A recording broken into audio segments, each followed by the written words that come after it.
Hi, I'm here today with Chris Marston from Early Years Business Solutions. Chris is a consultant working with day nursery owners from single settings to large groups, looking at revenues, cost savings and other efficiencies that can be made.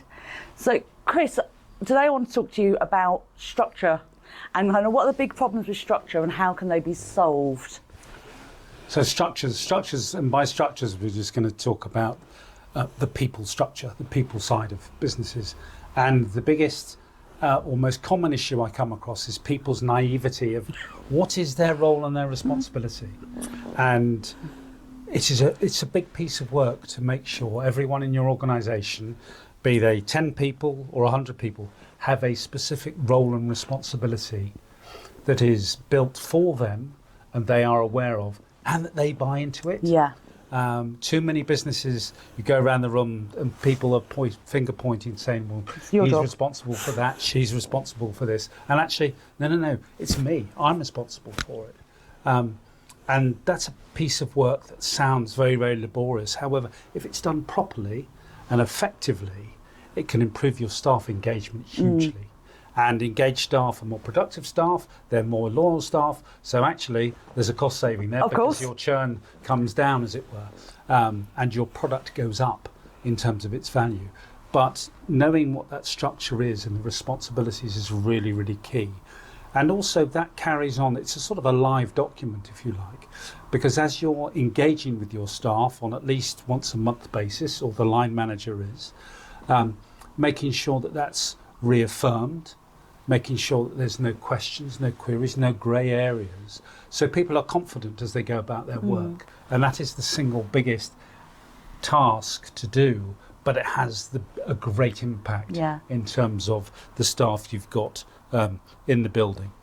And so do you think, especially when we look at smaller settings where maybe you've got a very hands-on owner, do you think that's particularly hard to kind of grasp there? Because you always end up with the one person who makes the decisions about everything and everything comes back to them. It may be sometimes easier for staff below to not have to accept accountability almost. It's one of the biggest issues of single setting. Yeah.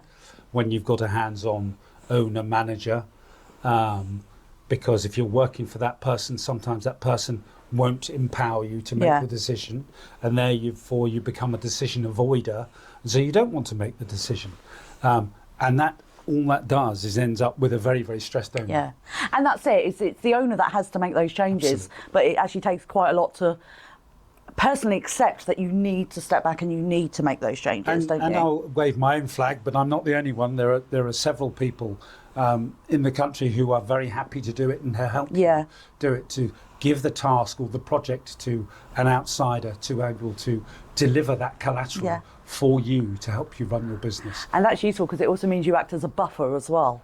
So it's not not the owner who's having to implement, they can essentially absolutely push that accountability away themselves. And the accountant and the bank and everyone will go, this is really, really good advice.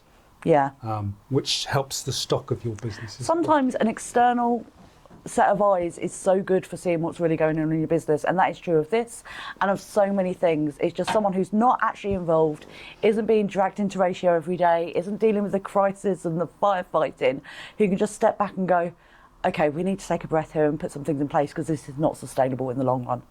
And then they can be the person who can help you implement it. Absolutely. I hope you found that useful. If you have any questions, please drop them below and we'll see you again soon.